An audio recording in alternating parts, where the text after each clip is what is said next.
Narito na naman ang mainit na balita mula sa mundo ng politika. Isang mainit na balita ang yumanig sa buong bansa ngayong araw. Sa gitna ng lumalalang kondisyon ng Pangulong President Kuting ng Norte Jr., naglabas ng pahayag si Pangalawang Pangulo Sara Duterte na nagpaabot ng kanyang huling habilin sa publiko. Isang hakbang na ikinagulat ng marami at nagdulot ng matinding pangamba sa estado ng pamahalaan. Ayon sa opisyal na pahayag mula sa opisina ni VP Sara, nakikisa siya sa panalangin para sa agarang paggaling ng Pangulo. Ngunit inihayag rin niya ang kahandaan sa anumang maaaring mangyari. Sa oras ng krisis, kailangan nating magbukod bilang isang bansa. Magkaisa tayo para sa kapakanan ng bawat Pilipino, ani ni Duterte. Hindi malinaw kung ano ang eksaktong dahilan ng paglala ng kondisyon ni Kuting, ngunit maraming espekulasyon ang umiikot online. Kasabay nito, nananawagan din si VP Sara sa mga ahensya ng gobyerno na panatilihin ang kaayusan at serbisyo sa publiko habang nakabantay ang sambayanan sa opisyal na updates mula sa Malacanang. Nagpaabot din siya ng mensahe ng lakas ng loob sa pamilya Marcos at hinikayat ang taong bayan na huwag agad maniwala sa maling impormasyon na kumakalat sa social media. Sa ngayon, wala pang detalyadong update mula sa Presidential Communications Office hinggil sa lagay ni Kuting. Ngunit inaasahan ng isang press briefing sa mga susunod na oras. Patuloy namin tututukan ng isyong ito para maihatid sa inyo ang pinakahuling impormasyon. At yan nga ang mga balitang ating pagkakatutukan, at kung bago ka pa lamang sa aking channel ay huwag kakalimutang mag-like, share and subscribe para updated ka sa aming mga bagong balita dito sa Tatak Pinas.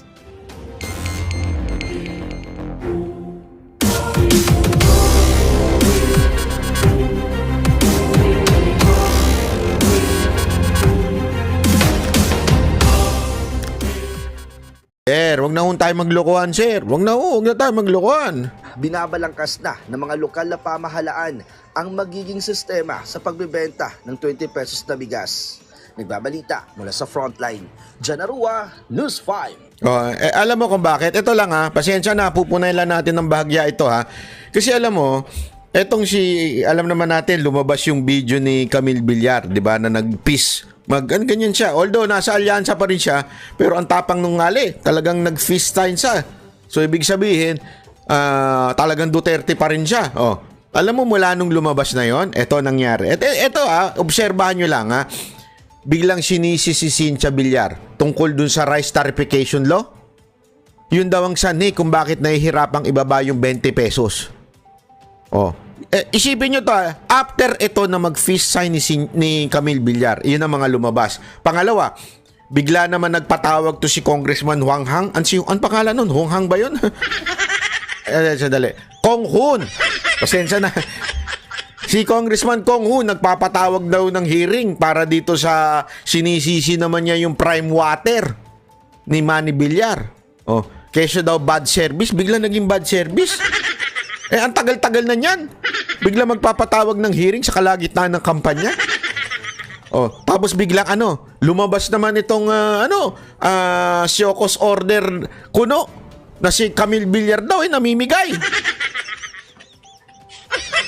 Siokos mula sa Comelec.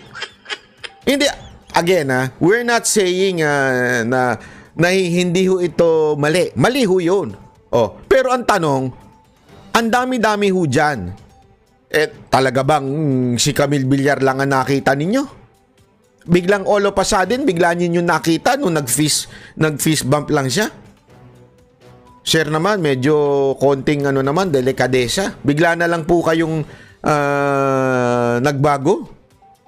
Pangalawa, bakit itong si Abby Binay?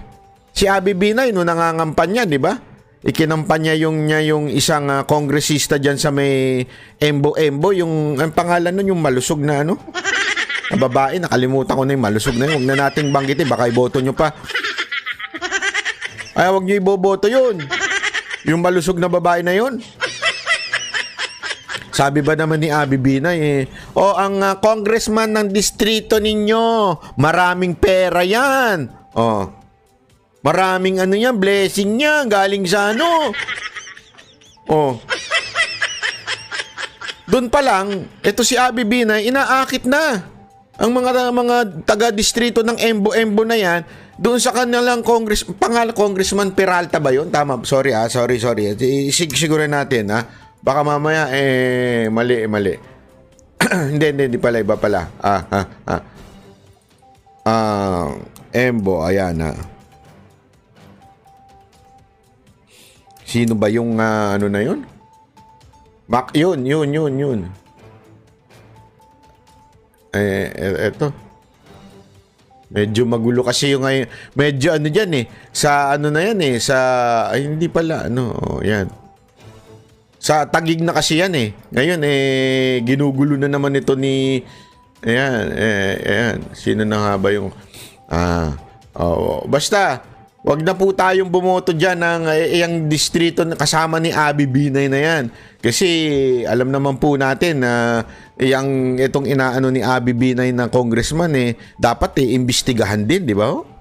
Imbestigahan dapat yan. Bakit ganyan yan? O mismong sa bibig nung isang tumatakbong senador, tila inaakit niya ng pera ang taong bayan. Tama po ba yun, Madam Abby Binay? Tama po ba yun, COMELEC chairman? Na itong si Abby Binay nang aakit ng mga butante sa pamamagitan ng sabi na na kesyo.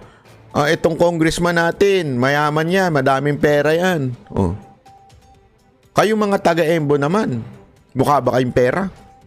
Hindi, ako nagtatanong lang mukha ba kayong pera at inaakit kayo ng pera? Kasi aakitin lang kayo ng pera kung mukha kayong pera. Ay, gano'n lang naman kasimple yun. Di ba? Di ba? Anyway, eto, papakita ko sa inyo yung apaka-importante yun ito, yung reaction mismo, buong reaction ni VP Sara Duterte tungkol sa 20 pesos na bigas. Ma'am, in-announce ni DA Secretary na dito sa Visayas, sisimulan daw yung pagbebenta ng 20 pesos per kilo na bigas. Sa Visayas daw po unahin yan. Ang reaction ninyo? Yan, di ba yan na yung sinasabi nila noon pa na hindi nila magawa hanggang ngayon dahil hindi nila alam kung paano gawin at dahil sa totoo lang nung sinabi yung 20 pesos per kilo na bigas ay nagsinungaling yung nagsabi. Alam niyang hindi kayanin pero pinaasa niya ang mga tao na ibibigay yon. One last question. Meron akong pagdududa na magbebenta sila ng 20 pesos per kilo na bigas pero hindi pang tao. Ay, grabe. Panghayop. Panghayop. Kanang ginatawag nila ano sa bana siya sa Murag Lamaw? Maitim. Oo. Ganyan. Ganun ba yung bigas ng NFA, sir? Ganyan yung pag sinabi natin 20 pesos per kilo na bigas, yung pwede kainin ng tao. Yan yun, diba? Yan yung 20 pesos per kilo na binibenta, yung pinapakain sa baboy. Hindi mga baboy hindi mga hayop ang mga Pilipino. Kapag nagbenta kayo ng 20 pesos per kilo, bibili kami lahat kasi pwede siya kainin ng tao. Ma'am, what do you think out of the timing ng announcement ng 20 pesos per kilo na bigas just weeks before the election? Ano na yan? Promise na naman yan sa mga tao na alam mong para lang sa eleksyon at para lang sa kanilang mga senators. Para manalo yung kanilang alyansa kuno na iniwanan naman din sila nung dalawa nilang kandidato dahil kakaalam ko wala. Ayun, si Pami Zamora. Yun. Yung congressman na incumbent na sinasabing madami daw pera. Sige, talaga. Akitin ninyo ng pera. Walang direksyon yung kanilang alyansa. Ma'am, tingin nyo, related din sa survey because malaki yung binagsak ng survey. And analysts are saying na they need parang a carrot to lure in again the confidence. Well, hindi ko alam kung anong motibo nila. Baka, yes, inaano na naman nila yung mga tao, binubudol na naman nila yung mga tao sa 20 pesos per kilo na bigas. At magdududa ka dahil bakit Visayas lang? Hindi ba nagugutom yung mga tiga Mindanao? Hindi Yun ba na eh. nagugutom yung mga tiga Luzon? Bakit Ayun. 20 pesos per kilo lang Eh, dito sa Visayas? andyan ang At butante. bakit merong meeting sa Cebu Capitol ang lahat ng mga governors o karamihan ng mga governors sa Visayas? So baka may problema sila sa boto dito sa Visayas. Baka ma'am, i-ano na lang natin, i-reduce na lang natin doon sa mga sinasabi nila, 20 pesos per kilo na rice dito sa Visayas para namang hindi kami nagugutom doon sa Mindanao at hindi namin kailangan ng 20 pesos per kilo na rice kasi wala na silang magawa sa Mindanao, ma'am. Kahit anong gawin nila, hindi na talaga boboto ang Yun yung sinasabi natin eh, hindi na talaga boboto eh. Pero ito masama. Hoy mga taga Luzon, walang importansya sa inyong gobyerno to. Mantakin mo. Since naloko na nila kayo, hanggang ngayon naloloko pa rin niya kayo, eh hindi na nila ibababa ang bigas sa Luzon.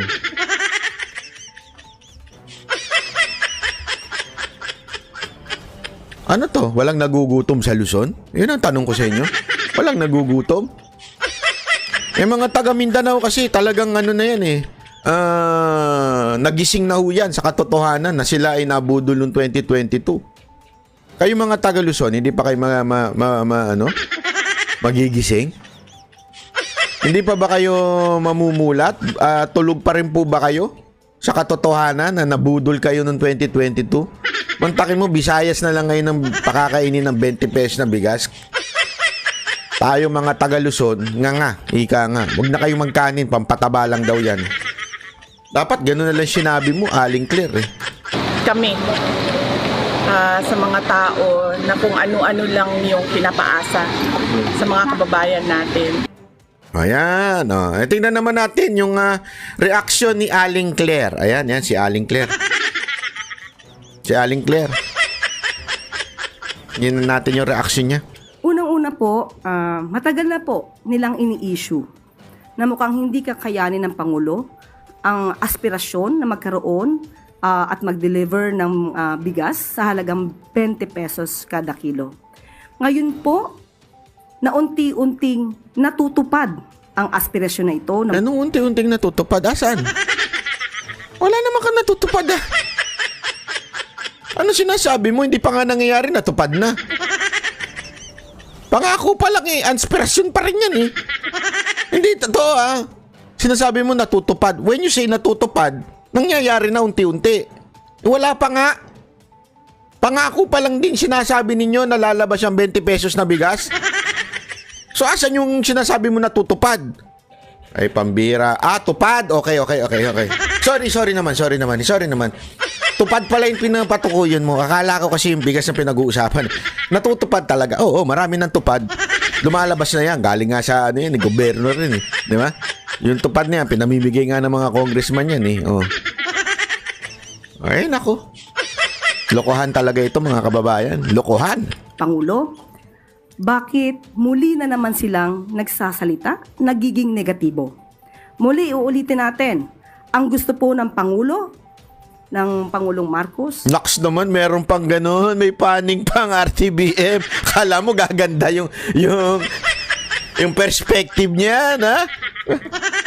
Akala mo talaga gaganda pa yung perspective mo, ha? Sa pagpaning-paning mo ng ganyan. Hoy! Kahit anong gawin mo, pag pangit ang nagsasalita, pangit na talaga. Hindi ko sinasabing pangit physical, ha? Baka sabihin mo iba dyan, grabe ka naman kapangit, kala mo naman pogi ka. Hindi pangit physical. Ang sinasabi ko, yung pangit ang sinasabi. Pag pangit ang binabalita, kahit anong gawin mong angle dyan, kahit may pag anong-ganong ka pa, tumatago ka pa kunwari dyan, sa cellphone ng isa, parang may depth of field pang nagaganap. Pre, pangit na talaga yung sinasabi nung speaker, kaya wala mangyayari dyan, pangit pa rin yan. Ay ma-deliver sa taong bayan ang bigas sa murang halaga. Noon pa po ito. Pero ngayon po'y nagsusumikap ang ating pamahalaan, ang ating Pangulo na matupad ang aspirasyon na ito.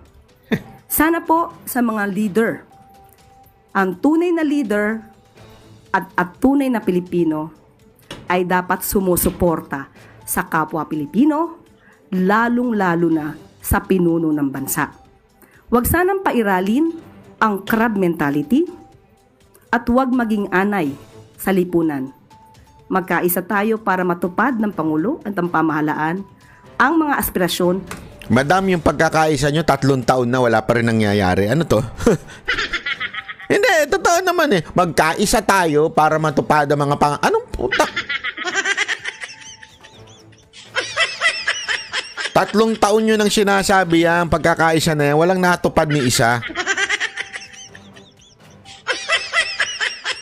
Tapos ngayon, sasabihin mo, wag kayong crab mentality. Hindi kami crab mentality. Kami po ay ang nag-iisip lamang ng realidad.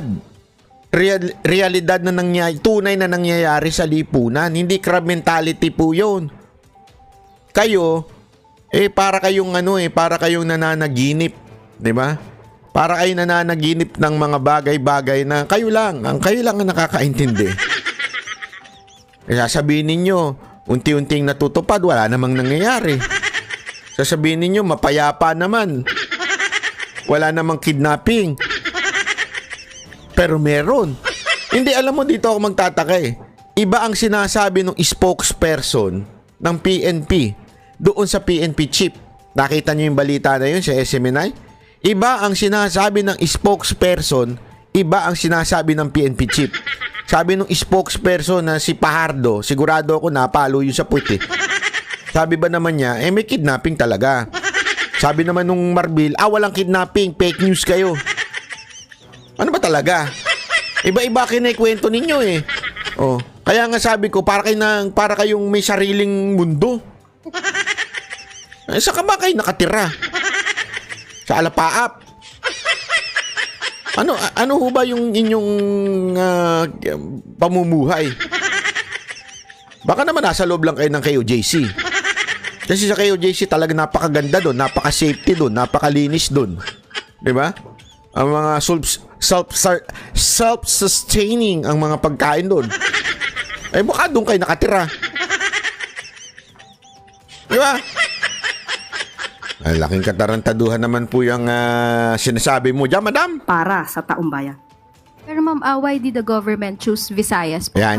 Tingnan mo isa rin niyang sinasabi, given na vote-rich region yung Visayas, kaya ito raw yung pinili. Ano po yung basehan ng government kung bakit Visayas? Unang-una po, na sabi po sa atin ni Secretary Kiko Laurel, na kaya po Visayas, unang-una po, maraming stocks po ang NFA sa nasabing lugar. At sila po ang naunang magsabi ng pakikipag-cooperate sa Pangulo sa pagbibigay po ng subsidiya. Kaya po nauna po ang Visayas areas. Ito rin po ay pinatotohanan po ni Governor Gwen Garcia. So bakit naman po natin haharangin ang magandang adhikain na ito, ang magandang goal na ito ng Pangulo na makapagbigay ng murang bigas at sa pangunguna po ito sa Visayas areas. Wag po natin... So, ibig sabihin, ginawa niyong reward system. Kasi parang ang dating, dahil sa effort ng local government, kaya nagkaroon kayo ngayon ng 20 pesos na bigas doon. Parang may mali.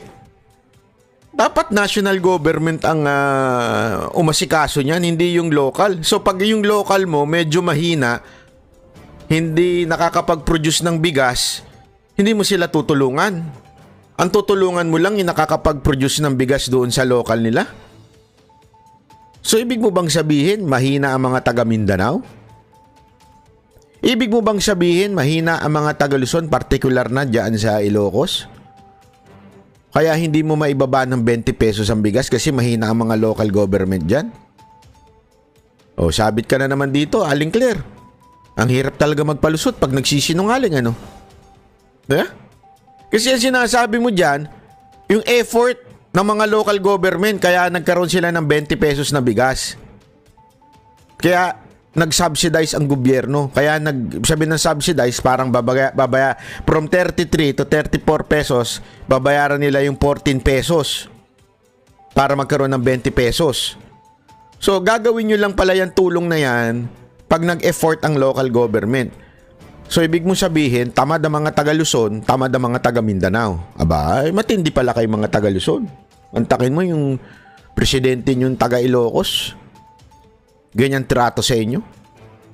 Hindi kayo tulungan. Di ba dapat nga tulungan natin kung mas mahina nga yung production sa lugar na yon? Kasi that's food security. That's what you call food security. Tutulungan mo ang isang lugar dahil alam mo na mahina yung lugar na yon. Di ba?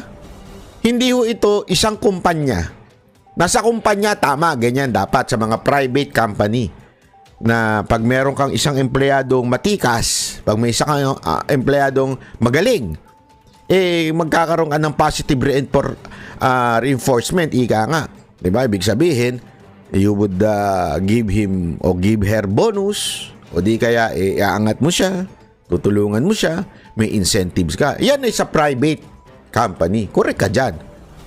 Pero sa public, hindi. The government, kaya naandyan ang gobyerno para sa mga hindi kakayanin. Di ba? Makatulong ka sa mga nahihirapan. That's the purpose of the government. Hindi po yung dahil lang, ito, malakas itong local government na ito, kaya tulungan natin. Diyan pa lang nakikita na yung motibo ninyo. Di ba? Ano yung motibo ninyo? Ang motibo ninyo na tumulong lamang doon sa mga malalakas. Napapaghalataan po tayo. Kung gayon, di ba? Halatang halata. Go. Tuloy. Tangin, wag po nating pagbawalan yung mga taong bayan na bumili ng murang bigas. Ito po ay muli para sa taong bayan, wag natin mahayaang magutom ang taong bayan. Hindi porkit po mura ang bigas, sasabihin na panghayop ang nasabing bigas. Liliwanagin lamang po natin. Ang ibebentang bigas ay yung bigas po na nabibili ngayon sa halagang 33 pesos. Yan, 33. So wag po nating maliitin ang mga farmers natin dahil local farmers po manggagaling ang bigas na ito. Kapag po sinabi, nino man, na ito ay panghayop na bigas, minamaliit po natin ang mga farmers natin na nagbebenta po sa NFA, sa ating gobyerno. So, wag po nating hayaan dahil ang bigas po na ito ay talagang nabibili na po. Marami na pong bumili ng bigas na ito sa halagang 33 pesos. Same po, parehong bigas po ang ibebenta. At ang sabi nga po natin dito, kung sinasabi po niya na wag magpabudol, tama po na wag magpabudol dahil maaaring magamit na naman ito at masabotahin ng mga fake news peddlers, magpanggap na buyers at ipapakitang hindi maganda ang bigas. Tandaan natin, ito pong bigas na ibebenta sa halagang 20 pesos ay yung parehong bigas na ibinebenta sa halagang 33 pesos.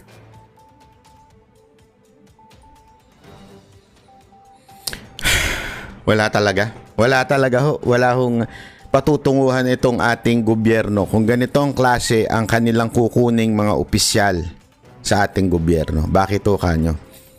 Dito pa lang makikita mo na ang laking sablay na ho. Bakit ho malaking sablay? Kasi ho mga kababayan, pag ang isang gobyerno ay hindi marunong makinig at hindi marunong tumanggap ng katotohanan, kahit anong gawin mo talagang sasablay at sasablay po ito. Yan po ang nangyayari sa ating gobyerno. Kesa napakinggan ho ang mga hinaing na mga Pilipino, bakit sa Visayas lang? Bakit ano? Kasi nga po, sabi ko nga sa inyo, kung talagang sila ay makatotohan ng mga tao, ibig sabihin talaga po sila ay nagsisilbi sa bayan, ay pakikinggan ho nila yan. Diba? Tatanong nila, oo nga naman, bakit Visayas lang? Ba't di natin ikalat ang 20 pesos na bigas? O ba't di kaya tulungan natin yung mga nahihirapang local government? Kaya lang ho kasi alam na ho natin ang motibo nitong 20 pesos na bigas. Alam nyo ko ano? Walang iba kung hindi boto ninyo, mga taga-Visayas.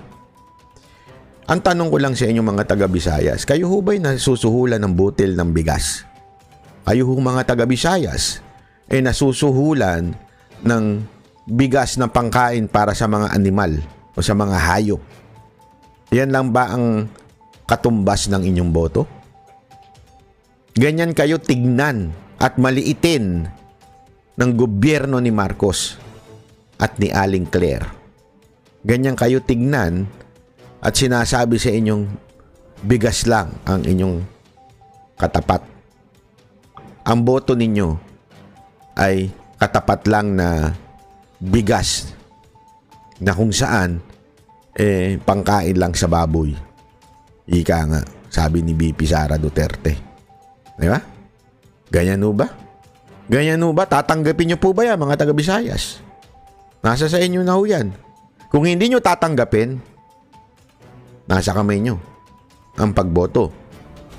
Unahin nyo na yung inyong mga government official na sip-sip dyan. Di ba? Kasi may sip-sip po dyan kay Marcos eh. So, bahala ho kayo. Kayo hong ang tumingin. Diba? So, maraming salamat. Oy, part 2. Bukas yung umaga upload ko. Part 2. Yung patungkol dun sa link na leak na ito. Bukas ho yan. Nako, intindi ho yan. Pag-usapan natin yan. Bukas sa umaga lalabas. Unahin muna natin to. Okay? Maraming